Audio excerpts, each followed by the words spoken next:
Stay tuned as we finish up this beautiful project. What's up, guys? It's Chris here. This is part 2 of the video series. We're going to be finishing up this walnut bedside table. If you missed the first part, here's a link to the video. So to build the drawers, I'm doing what's called the quarter method. And that means that you use a 1/4 inch wide dado stack on the table saw. You set the blade a 1/4 inch high and you set it a 1/4 inch away from the fence. Once you get everything set up, you make all your cuts for the drawer pieces without changing anything on the setup. I'll link a video in the description that does a good job explaining how to do this process. I watched it and it's super simple. Once all the side pieces have their cuts in them, I just add a little glue, assemble everything, and I ended up throwing a couple brad nails in it to hold it together so that I didn't have to leave clamps on it and let it dry. This method for assembling drawers is probably going to be the method that I'll use for the rest of my life. It's super simple, very easy, and saves a lot of time. Now, to give a little bit of a fancy look for this tabletop, I ended up cutting a back bevel with a table saw all the way around the outside. It leaves a really cool look. I'll show it to you here. I believe the bevel was a 20-degree bevel. And because I didn't think ahead, I have to Craig jig the holes for the tabletop with the table partially assembled. Once I get the holes drilled, I lay the tabletop face down, add some glue, and set the rest of the table down on top so that I can screw it down into place. Now, ideally, I probably should have put a blanket or something soft underneath this tabletop because otherwise you can dent and mar up your nice tabletop surface. But I did end up sanding down the surface of my table to make sure that it was nice and smooth and there wasn't any burrs or dried pieces of glue that would leave dents in the tabletop.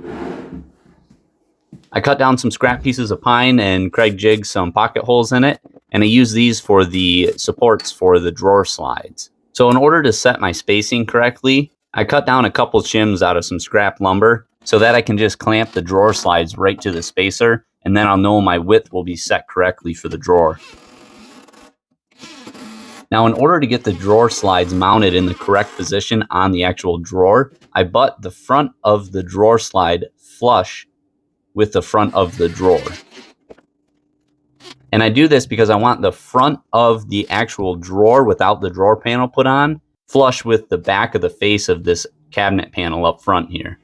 So in order to get the drawer slide to sit flush with the cabinet, I know that these outside slides need to be 3/16 of an inch back. So I just mark them 3/16 of an inch back and screw them into place. I test out my drawer and it's smooth as can be.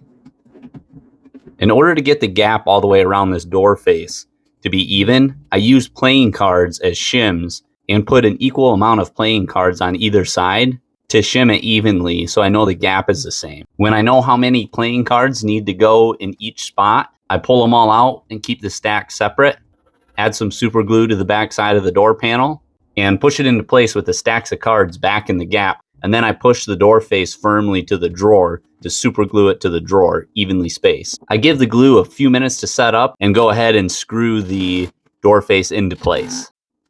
And look at that, it fits perfect, it sits flush, and it has an even gap all the way around. So now to mark out for the pull handle on the drawer, I put a piece of tape down so that I can mark with pencil on it and not get it on the actual drawer face. And I get it all centered up, measure everything out, and drill the holes for the pull handle. With the holes drilled, I screw it into place and test out the drawer again. And I'm really happy with how this is coming together. I think it looks really nice. I sand it down with 100 grit and then go to 120, 150, 180, and 220. I also do what's called a water pop between the grits, which means I wipe it down with a wet rag, and that stands up the wood grains a little bit. So then when I go to the next grit, I get a little bit smoother finish.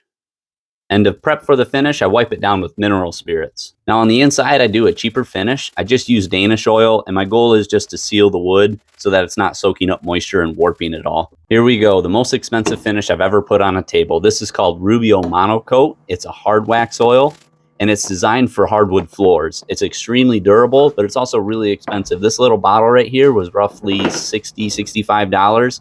And this little maintenance oil was about $12. I ordered them on Amazon. This Rubio Monocoat is a 2-part system. So you have your hard wax oil and then you have a hardener that you add to it. It's a 3-to-1 mixture. So you add 3 parts of the wax oil and then you add 1 part of the hardener.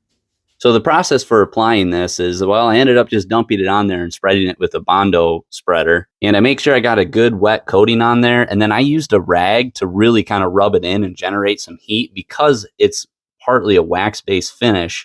The more heat you can generate, the more it's going to penetrate into your wood and leave a better finish, a better, more durable finish. And I'm really excited to see what this finish looks like because it's what all the big time guys use. So I figured if I use it, hey, maybe I can be big time too. After about 15 minutes, I take clean white rags and I wipe as much of it off. I scrub and scrub and scrub because they say that you can leave too much on, but you can never take too much off. So I scrub and scrub and scrub and get as much of it off as I can. All right, here we go, the moment of truth. This is the final product. I am very happy with it. I think it looks really, really nice. The finish looks amazing. And what's really cool is that this bow tie that I inlaid on the top to cover up the split, it looks different depending on what angle the light is hitting it. It's really, really cool. And it goes to show you this is the reason why black walnut is so expensive.